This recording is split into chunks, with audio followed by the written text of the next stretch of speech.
Esto es La Pizarra con Nicky Mondellini. Un espacio para explorar la mente de los creativos del mundo del espectáculo. Escucharás interesantes conversaciones con los que se dedican a este medio en ambos lados de la cámara y el micrófono. Aquí está tu anfitriona, Nicky Mondellini. Hola, ¿qué tal? ¿Cómo están? Bienvenidos a un episodio más de La Pizarra. Hoy vamos a hablar de cómo podemos comunicarnos efectivamente con la voz. Y para ello, mi invitada es alguien a quien admiro mucho, porque además de ser una gran persona, tiene un enorme conocimiento sobre todo lo que se refiere a la voz y a la comunicación.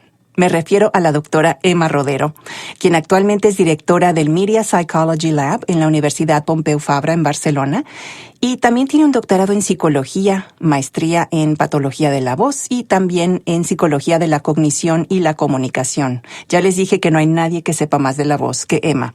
Así es que, bueno, ella es también autora de varios libros y artículos sobre medios audiovisuales, entre los que destacan producción radiofónica, el proceso del doblaje, Take a Take, la radio que convence, manual para creativos y locutores publicitarios y varios más. Emma ha dado cátedras en varias universidades a nivel mundial y ha sido directora, redactora y locutora del programa informativo Hora 14 en Radio Salamanca Cadena Sur, al igual que en otras cadenas nacionales. Ha recibido además premios y reconocimientos por varias producciones radiofónicas.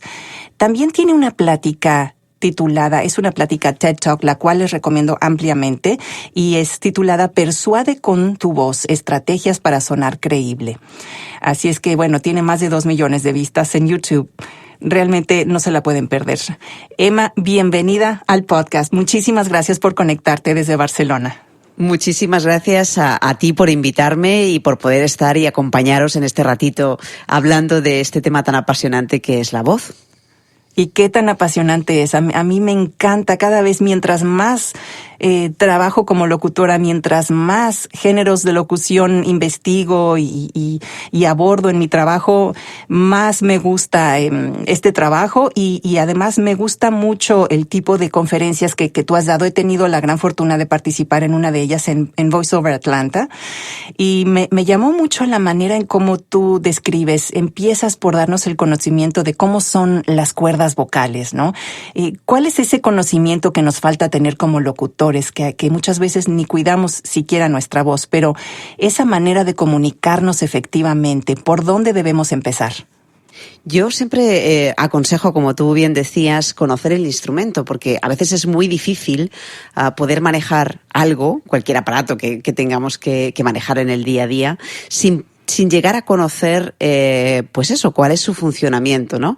Así que primero tenemos que conocer, yo creo, nuestro instrumento vocal para poderle sacar el máximo partido. Así que sin tener que entrar en cuestiones muy anatómicas y muy complicadas, se puede entender bien cuáles son los mecanismos que afectan a la voz, porque al fin y al cabo después entender eso nos permitirá saber cuáles son los aspectos que tenemos que trabajar en el día a día. Es decir, qué teclas tenemos que tocar para que esa voz después suene bien, y para la segunda parte, que es lo que tú también decías, y para que esa voz esté sana. Así que el primer paso, sin duda alguna, es conocer cómo funciona nuestra voz, qué mecanismos están implicados en ella y, por tanto, qué tengo que trabajar, ¿no?, en este caso.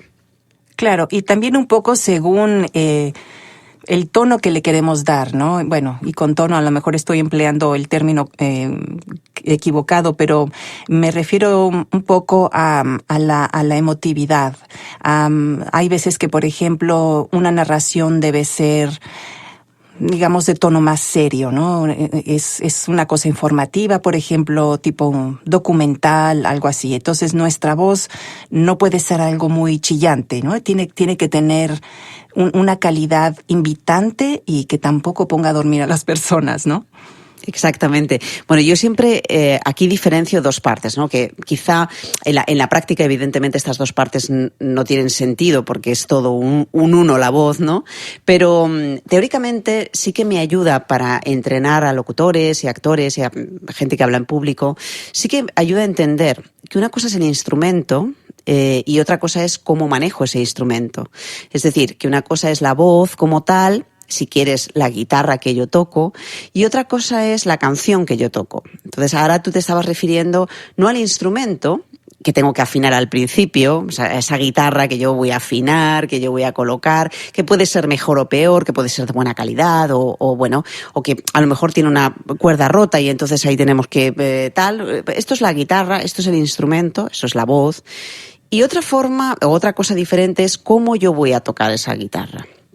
Eso es lo que se llama técnicamente prosodia, que es la entonación, el ritmo, la velocidad de habla, etcétera, etcétera, que yo le doy a lo que estoy diciendo, ¿no? Es decir, la canción que toco con la guitarra. Entonces, claro, evidentemente ese tono en el sentido genérico de, digamos, esa emoción o la intención que yo le doy a un texto, lo hago con mi voz, evidentemente, pero lo hago fundamentalmente con la entonación que le doy al texto. Así que con ese conjunto de tonos, es decir, con esa canción que yo estoy tocando y ese conjunto de tonos que es la entonación. Entonces, digamos que a la primera pregunta de antes es: tenemos que afinar el instrumento, tenemos que conocer el instrumento y afinarlo, porque eso nos va a permitir después, ese conocimiento y esa afinación del instrumento, esa preparación del instrumento nos va a permitir después darle efectivamente el tono adecuado. Más que darle el tono adecuado, saber que yo tengo una riqueza en mi voz suficiente, grande, como para saber que después aplique el tono que me requiera el texto, es decir, a veces el texto te requiere un tono muy exigente, etcétera, etcétera. Mi voz va a llegar, voy a poder hacerlo, ¿no? Eso es un poco lo otro, en el sentido de qué tipo de tono tengo que utilizar. Es una cuestión de criterio que te lo da sobre todo el contenido. Como tú bien decías, hay textos que son más serios, hay textos que son más alegres. Entonces tú tienes que saber que si el texto es más serio, la entonación va a ser un poquito más plana, va a ser más grave, etcétera, etcétera. Pero tú imagínate que tú sabes eso, es decir, que tú tienes el criterio. Por ejemplo, si quieres grabar un comercial de radio y tienes que de repente subir el tono de la voz, ¿no? Y imagínate que tú sabes eso, yo tengo que llegar aquí arriba, pero no llegarás porque no sabes cómo hacerlo con tu voz, ¿no? Por eso hay una parte de trabajo importantísimo de instrumento y después hay una parte importantísima de cómo tocar esa canción. Claro, definitivamente. Paso número 1, conocer muy bien cómo funcionan nuestras cuerdas vocales, porque el ponerles demasiada atención, el querer ir de 0 a 1000, ¿no? De repente decir, sí, yo puedo llegar a hacer esto, pero uno no ha calentado bien su voz y no sabe bien cómo van a reaccionar esas cuerdas vocales en medio de un trabajo, ¿no? Podemos quedar mal si tenemos, por ejemplo, una sesión con un cliente y vamos ya sea al estudio o es una sesión a distancia, estamos queriendo dar todo, ¿no? Ahora sí voy a quedar bien con este cliente, pero no nos hemos tomado el tiempo de realmente calentar nuestra voz, de estar en el lugar correcto y de decir, bueno, esto es parte de lo que me va a servir para comunicarme bien y pues hay que darle esa importancia, ¿no? Y ya deja uno de preocuparse en ese momento, en el momento en que empieza la interpretación, te dejas de preocupar de que sabes que sí vas a llegar ahí porque has calentado la voz y entonces ya puedes, ahora sí que usar la psicología y ya meterte de lleno al tipo de narración, al tipo de trabajo que vas a efectuar, ¿no? Efectivamente, para mí es terrible escuchar que hay ciertas personas, ciertos profesionales cuyo trabajo consiste fundamentalmente en utilizar su voz, que no calienten el instrumento. ¿Y por qué es terrible? Por 2 razones. Una, por amor propio. Esta semana estaba formando a unos profesionales de la voz también. Uno me decía que se había quedado disfónico y bueno, tenía ciertos problemas para hablar precisamente porque había hecho un mal uso de su voz y en un momento determinado, sin haber calentado, etcétera, había dado un pequeño grito que le exigía el guión y notó que automáticamente al dar ese grito se acabó, es decir, me empezó a doler y ya está. O sea, yo supe que en ese momento había tenido lo que fuera, podía haber sido una simple hemorragia, alguna cosita así, pero yo siempre digo, con un simple mal uso en un momento determinado tú te puedes provocar ya una pequeña patología vocal o una gran patología vocal. Entonces, por amor propio, es salud. Es tu salud, son tus cuerdas vocales y es tu profesión. Así que necesitas calentar previamente. Y la segunda razón por la que es importantísimo calentar la voz y calentar el instrumento es por una cuestión de respeto a la gente.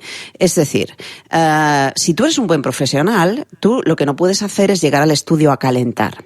Muchos locutores, y conozco muchos casos, llegan al estudio sin calentar. Eso implica que yo voy calentando a medida que voy trabajando. Pero es que eso no puede ser así.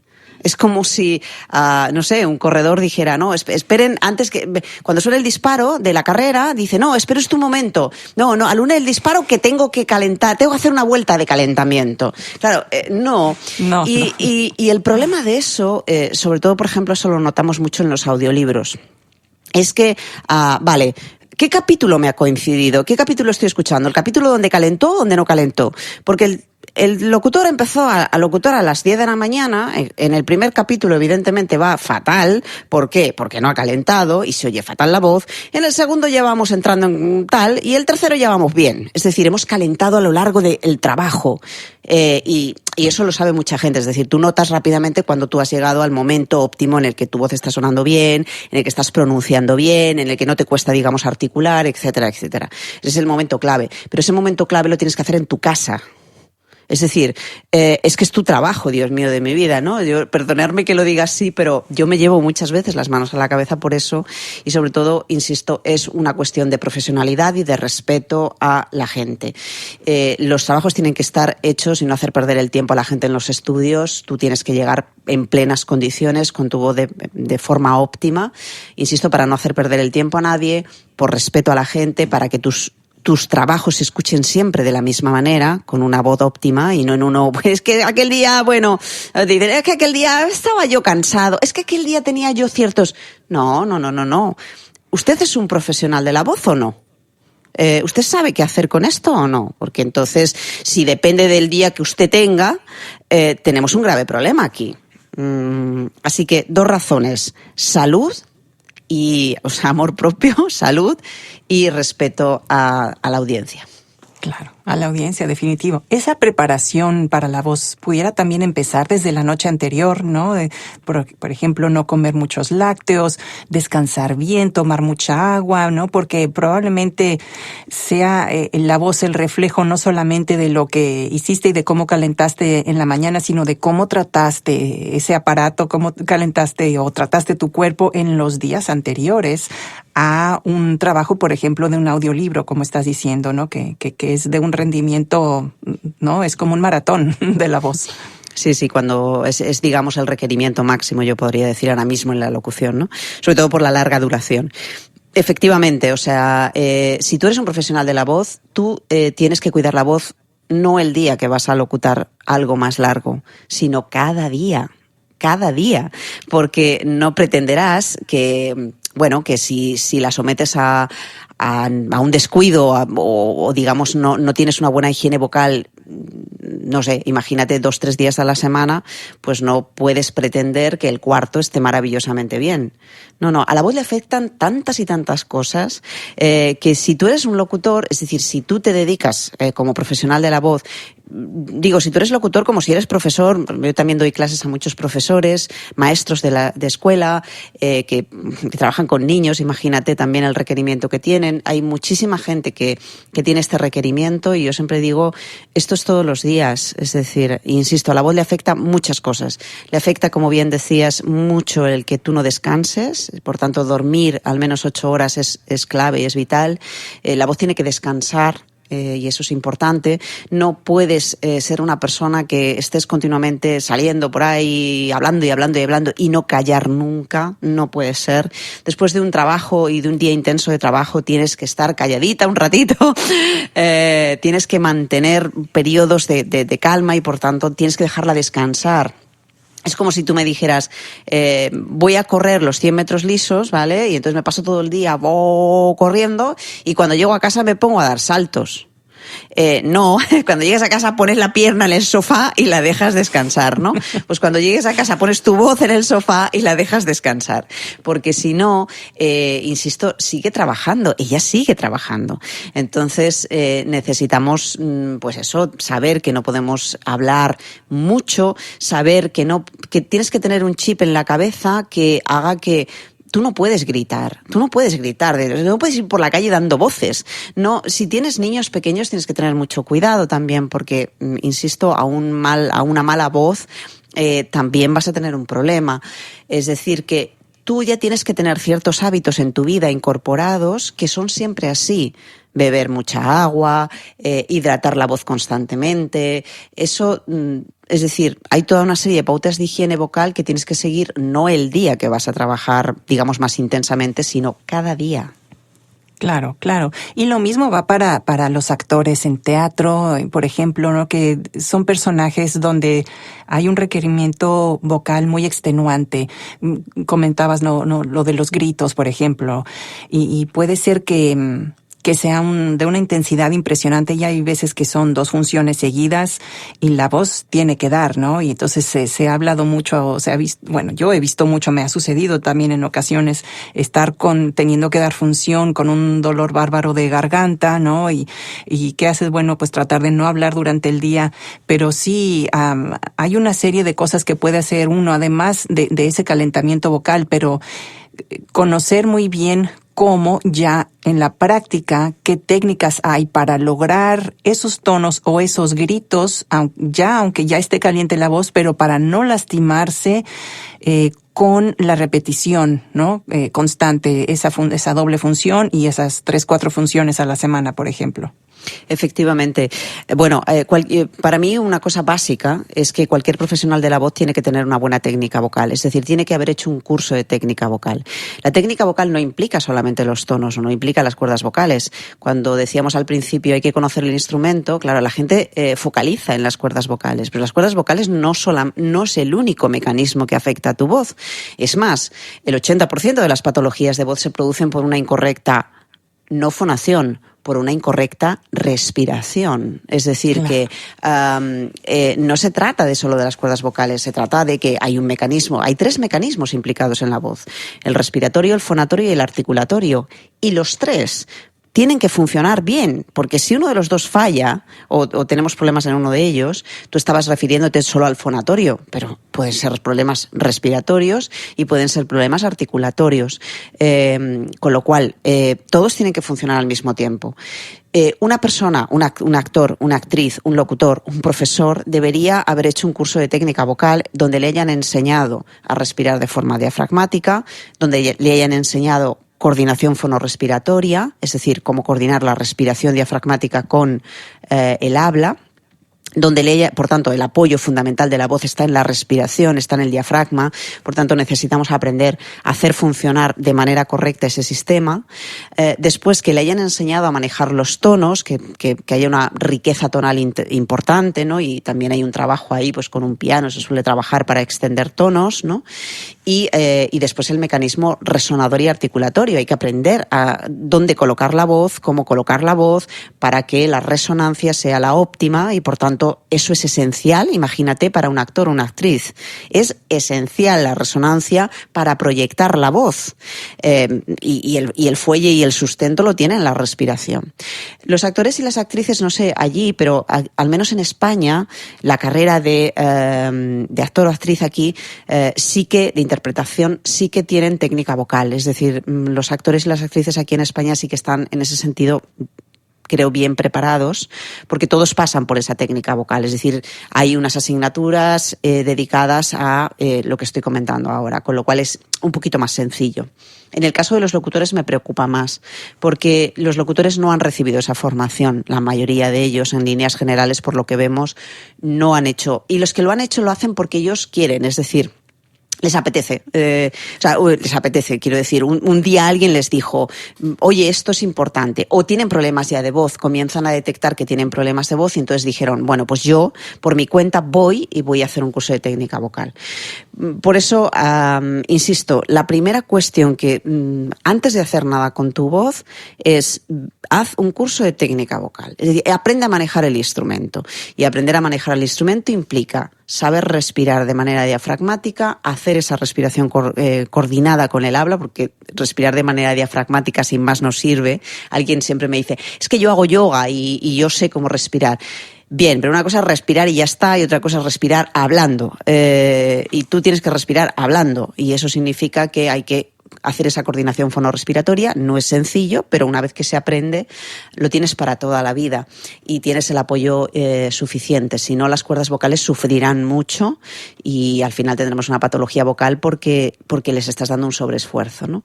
Así que primera cuestión fundamental es técnica vocal. Sí. Definitivamente. La técnica vocal es la base de todo. Cantantes, actores, locutores, todo. Y en el caso de la locución, tanta gente que dice, bueno, sí, pues yo entré en esto porque pues siempre me han dicho que tengo una voz muy bonita y me dijeron, sí, tienes una voz perfecta, ¿no? Y una cara para radio. Pero piensan que solamente pues con tener un timbre de voz muy particular, es todo lo que necesitan, ¿no? Y realmente los problemas empiezan, como tú dices, por no tener ese conocimiento de la voz y por no calentar y no hacer todo eso, ¿no? Y además, déjame que añada una cosa a lo que estamos diciendo. Efectivamente, hay mucha gente que dice, porque le dicen por la calle, porque, mira, es que tienes una voz muy bonita, y entonces se deciden dedicar a la locución, cosa que está muy bien, porque evidentemente ellos ya tienen un don, tienen algo importante, ¿no? Pero la voz no es, yo diría muchas veces cuando me preguntan, eso me lo preguntan muchas veces, ¿qué es lo más importante, la voz o la manera de hablar?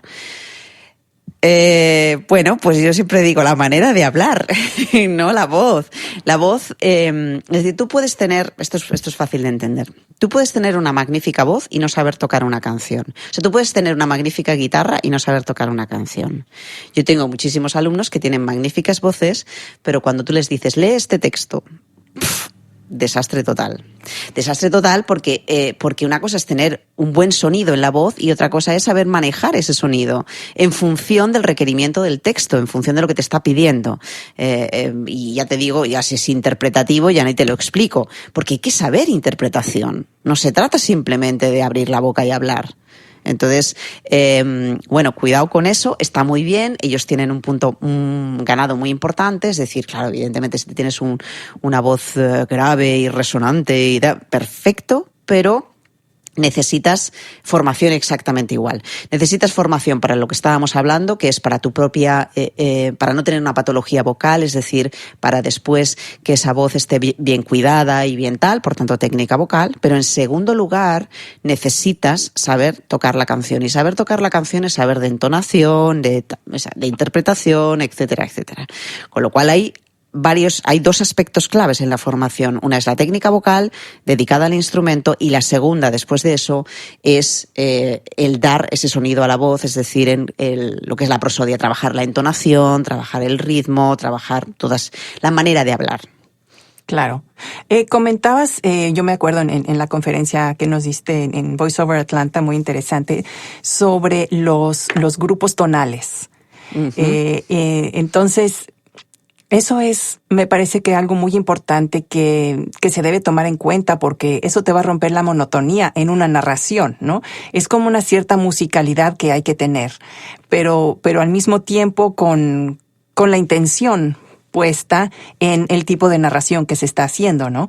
En ese respecto, tú ves que hay gente, los locutores, que nada más se concentran, por ejemplo, en hacerlo variado. Digamos, sí ponen sus grupos tonales, pero falta ese tanto más, lo que es la interpretación, el saber de lo que están hablando y a quién le están hablando. Sí, desde luego. A ver, para mí la prosodia, lo que se llama prosodia, y los grupos tonales no dejan de ser, es la entonación, es decir, de lo que estamos hablando al final es entonación. En la entonación se trabaja la interpretación, es decir, al final es un todo y por tanto la interpretación necesita de la entonación. O sea, tú no, ¿cómo interpretas? Entonando bien. Tú tienes que manejar esos tonos de unas determinadas maneras para que la gente lo entienda. La entonación es la clave, yo siempre digo, es prácticamente la clave de todo y es el elemento más complicado de manejar. Porque en la entonación, es decir, ¿qué es la entonación? Vamos a empezar por el principio. La entonación es el conjunto de tonos que yo utilizo cuando hablo, ¿vale? Ahora mismo he subido arriba y después he bajado abajo, ¿vale? Ese conjunto de tonos es lo que hace que tengamos una melodía al hablar. Esa melodía al hablar es sustancial y muy importante, muy significativa cuando hablo, porque es lo que hace que las personas entiendan mi intención Y sobre todo es lo que transmite las emociones con mayor fuerza, ¿no? Hay otras cosas que transmiten las emociones, como por ejemplo la velocidad de habla, pero fundamentalmente la que lleva la carga emocional es la entonación. Entonces, si esa entonación no es correcta, por muchas razones puede serla, como tú bien decías, una de las cosas que los locutores tienden más a hacer es a cantar. Es decir, a reproducir una melodía que todo el rato es la misma. A reproducir una melodía que todo el rato es la misma. Claro, esto es lo más antinatural del mundo, básicamente porque nosotros no hablamos así. Yo no voy hablando por la calle así, voy haciendo cosas raras así, pero sobre todo yo no voy repitiendo una misma melodía constantemente. Básicamente porque lo que estoy diciendo son cosas diferentes. Y a cada cosa que yo digo tiene una entonación diferente, porque tiene una intención diferente y porque tiene una emoción diferente que yo quiero transmitir. Por eso es absurdo hablar con patrones tonales repetitivos, que es un poco al final a lo que se acostumbran muchos locutores, ¿no? Es absurdo, básicamente, porque te conviertes en un robot. Es decir, el lenguaje no es así y la entonación no es lo que pide. Eso es a lo que tú llamas interpretación, ¿vale? Que no es más que saber, digamos, colocar la entonación correcta en función de la intención y de la emoción que quiero transmitir. Esta es un poco la idea. Claro, claro. Bueno, vamos a una pausa y volvemos. ¿Sabes lo que es el síndrome del impostor? Dicho simplemente, es cuando hacemos caso a esa voz interna que todos tenemos, que nos dice que no somos capaces de hacer las cosas. Ya sabes, como esa amiga criticona que te recuerda constantemente tus limitaciones y te hace dudar de ti mismo y de tus logros. Por ejemplo, si te invitan a un evento importante, es esa voz que te dice: se van a dar cuenta de que tú no perteneces a este grupo. ¿Qué estás haciendo aquí? O si te invitan a dar una plática, te dice: ¿pero qué haces aquí? Tú no tienes nada importante que aportar. Se van a dar cuenta de que no sabes nada. Pero también existe otra voz interna, esa que nos alienta y nos da ánimo para hacer las cosas que nos atrevemos a soñar. Y nos recuerda nuestros logros. Es como el héroe que nos rescata del abismo de la duda. Parece que siempre nos medimos con respecto a la idea de éxito que tiene otra persona, por lo que vemos en los medios de comunicación o en las redes sociales. O cuando miramos al amigo que le empieza a ir muy bien y ganó el proyecto para el que tú audicionaste. Y a pesar de que te alegras de su éxito, empieza a disminuir tu autoestima y dejas que se apodere de ti el miedo y le empiezas a quitar importancia a tus logros. El héroe que llevas dentro te confronta con la manera que te has estado saboteando y te hace darte cuenta de esos pensamientos limitantes. Cuando dejas que ese héroe prevalezca cada vez que el amigo o amiga criticones te bombardeen con la negatividad, te das cuenta de que hay que ampliar la mirada, recordarte que tus logros fueron ganados a pulso y son el resultado de tu esfuerzo y dedicación. Y el que no ganes un proyecto solo significa que hay muchas otras oportunidades por explorar. Toma un momento para escribir una lista de tus logros, los que te hayan traído una enorme satisfacción, y léela de vez en cuando para recordarte de lo que eres capaz.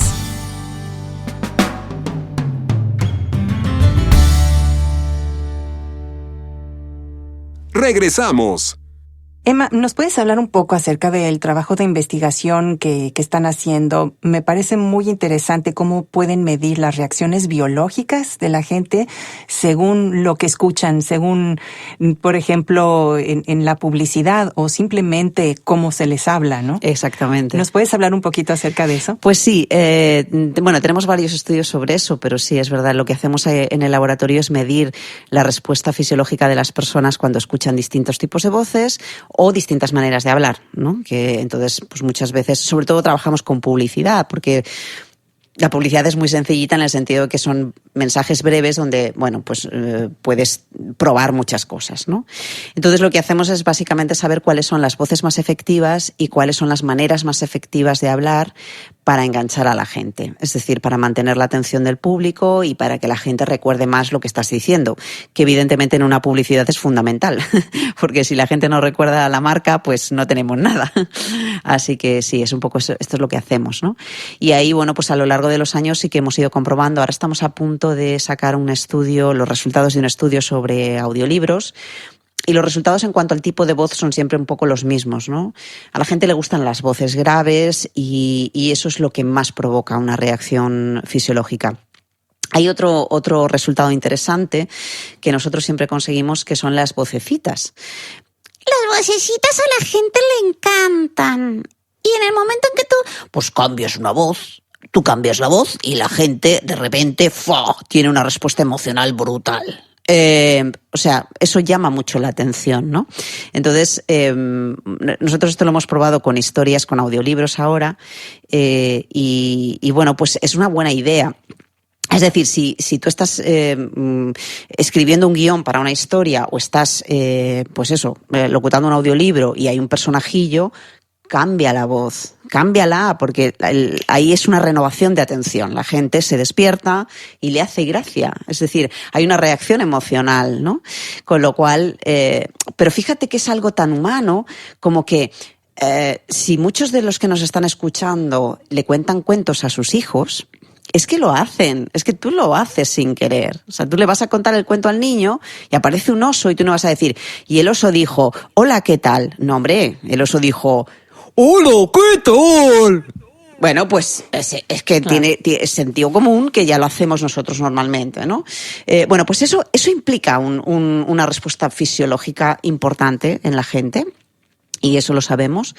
Y después, pues también probamos los cambios en la voz, ¿no? Los cambios en la voz, sobre todo al agudo, pues cuando tú subes al agudo también provocas una renovación de atención, con lo cual, y lo que es horrible, tremendo,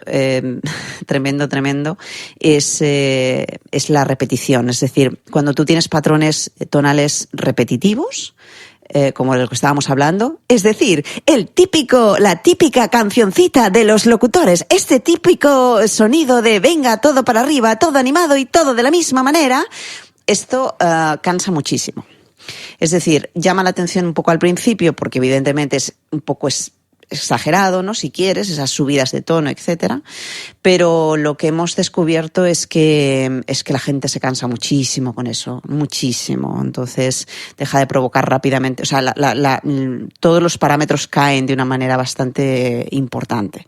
Con lo cual, no es efectiva. Y no es efectiva básicamente, o sea, cualquier cosa que sea repetitiva. Y ahí, por ejemplo, hemos probado con publicidad, hemos hecho el experimento con publicidad, probando diferentes modelos. Por ejemplo, uno era el típico modelo monótono, que evidentemente no es el típico en la publicidad, porque normalmente es el contrario, ¿no? Pero probamos una locución más monótona, una locución más cantada, es decir, en plan esto, cantada. Y ven a Carrefour y compra no sé qué y haz no sé qué, ¿no? Este tipo de sonido de vendedor, ¿no? Y después uno con sentido, que sería lo que tú has dicho antes, lo que yo llamo interpretado, es decir, con sentido. Bien, normal, haciéndolo bien. Y evidentemente haciéndolo bien, entre comillas, el bien, porque el bien se lo pongo yo, pero lo que quiere decir es que tiene sentido y hay cambios tonales, está interpretado, pero bien interpretado, sin exageraciones, ese es el que mejor funciona. Insisto, lo hemos probado en la publicidad y lo hemos probado en audiolibros, en las dos, y es lo mismo. Es decir, a la gente no le gustan las cosas raras ni extravagantes, y sobre todo, cuanto más te alejes de la manera de hablar que ellos tienen, más problemas tienen para entenderte. Claro, qué interesante, porque muchos publicistas, ¿no? Bueno, quieren agradar al cliente y decir, vamos a resaltar el nombre de la marca. Y entonces todo lo que se diga es siempre el nombre de la marca tiene que quedar aquí arriba. Y todo lo que digas acá está bien, normal. Pero vuelves a decir el nombre de la marca y tiene que quedar muy arriba, ¿no? Entonces, y claro, acaba siendo algo que se aleja de lo natural y que puede ser muy cansado, ¿no? Efectivamente. Pero ahora he visto también, no sé si tú estás de acuerdo, que se ha puesto muy de moda lo del tono millennial, ¿no? Digamos, ese tono, y no lo he visto mucho, pero empiezo a verlo, me parece un poco más en la televisión, porque claro, tienes ahí la imagen y no tienes que hacer tanto con tu voz, pero se habla casi calladito. Hay veces que hasta en un susurro, he escuchado comerciales en susurro, pero en ese tono millennial digamos, no llega a ser monótono,